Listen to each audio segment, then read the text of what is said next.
საქართველოს ყოფილი პრეზიდენტი ვლადიმერ პუტინის ლექსიკით ალაპარაკდა პოლონეთის დედაქალაქში, სადაც მიხეილ სააკაშვილი იქ მცხოვრებ უკრაინის მოქალაქეებს ხვდებოდა, მან ანტიდასავლური განცხადებები აკეთა და არწმუნებდა აუდიტორიას, რომ დასავლეთ საქართველოსა და უკრაინის მიმართ კოლონიალური მიდგომები აქვს. ეს განცხადება კი ერთ-ერთში გავს ვლადიმერ პუტინის გამოსვლებს.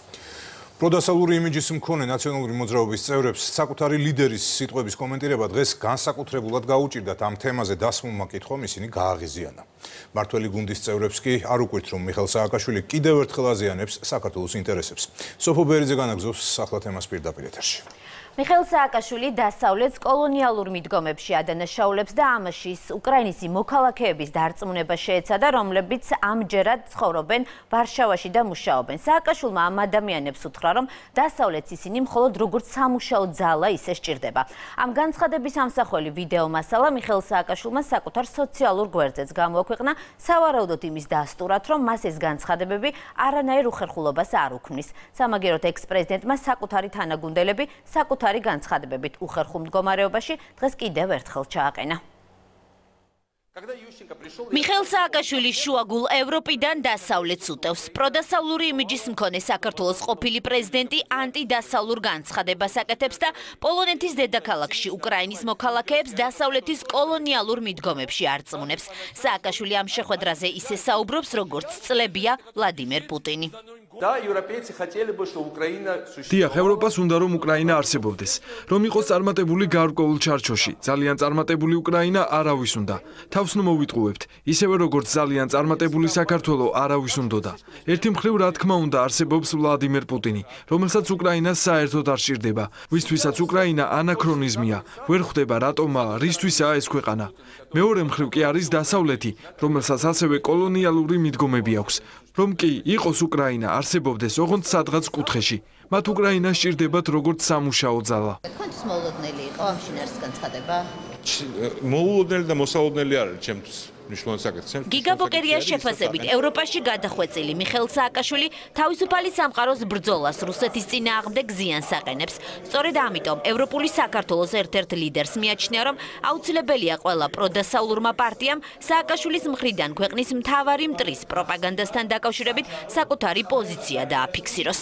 ნებისმიერი განცხადება, რომელიც ერთ კონტექსტში განიხილავს პუტინის აგრესიას თავისუფალი სამყაროს საქართველოს და უკრაინის წინააღმდეგ და დასავლეთის მიერ გატარებულ პოლიტიკას, იმ შემთხვევაში კი თუ კი მას არ ვეთანხმებით რაღაცაში, არის ჩვენი ქვეყნის ეროვნული ინტერესების საწინააღმდეგო და ემსახურება პუტინის პროპაგანდას.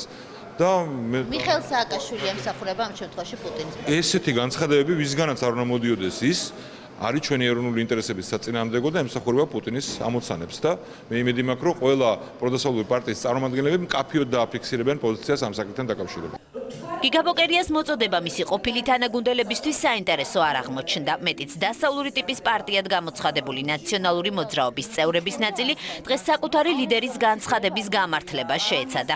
ოღონდ ისე, რომ ამ თემით გაღიზიანება ვერ დამალეს. უკრაინას რაც შეეხება, ჩემი აზრია, რომ ეხლა მნიშვნელოვანია, რომ ჩატარდეს მეორე ტურის არჩევნები ისე, რომ ოლიგარქებმა ვერ შეძლონ, როგორც საქართველოში სამწუხაროდ ამ არჩევნების შედეგის გაკონტროლება. დამატებით დაზუსტებას ჩემი მხრიდან, ჩემი აზრით, ეს საკითხი არ საჭიროებს და ხარ რა ვიცი. დასავლეთის კოლონიალური მიდგომები თუნდაც უკრაინის სხვანაირად ვერ განგიმარტავთ. სხვანაირად ვერ განგიმარტავთ იმას. თქვენი ოპოზიციონერი კოლეგებიც მიიჩნევენ, რომ ნაციონალურ მოძრაობამ უნდა გააკეთოს. ყველას აქვს თავისი აზრი, რომ გამოხატოს თავისი შეხედულება, ხო? მე ჩემი შეხედულება გამოვხატე. სააკაშვილი ესაუბრებოდა უკრაინელებს, რომლებიც მუშაობენ პოლონეთში, მუშაობენ სხვა ქვეყნებში და მისი მოწოდება, ჩემი ასე ვთქვათ, აზრით იყო ის, რომ უკრაინელებმა, ქართველებმა, მოლდოველებმა საკუთარი პოტენციალი უნდა დახარჯონ საკუთარ ქვეყანაში და არა დაუშვათ სხვა ქვეყნებში ევროპაში, სადაც მართლაც დემოგრაფიული გამოწვევების გამო მომავალში არის სერიოზული პრობლემები მუშახელის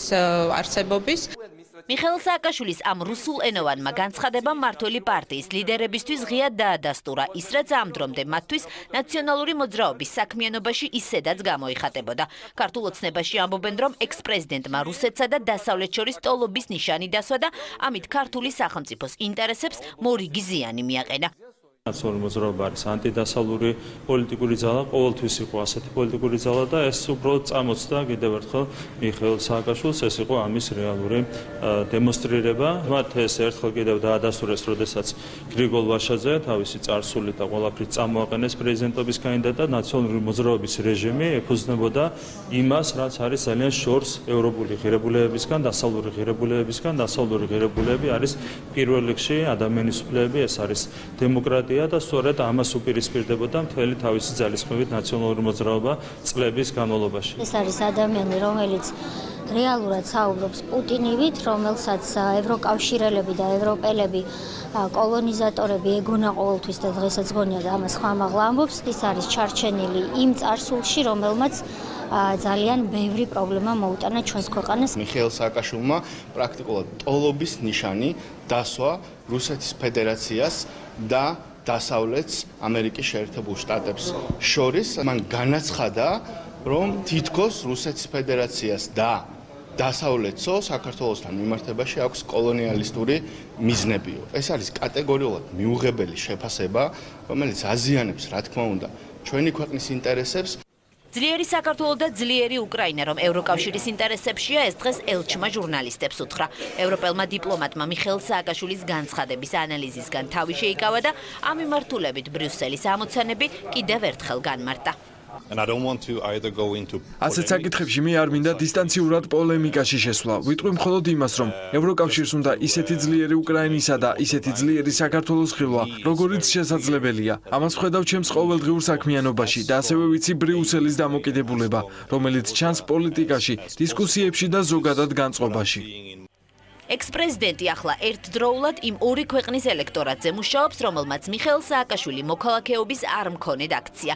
ქართულ ემიგრანტებთან შეხვედრის შემდეგ ოდესის ოლქის ყოფილი გუბერნატორი უკრაინელ ემიგრანტებს ხვდება. სააკაშვილმა ვარშავიდან ვროცლავში გადაინაცვლა.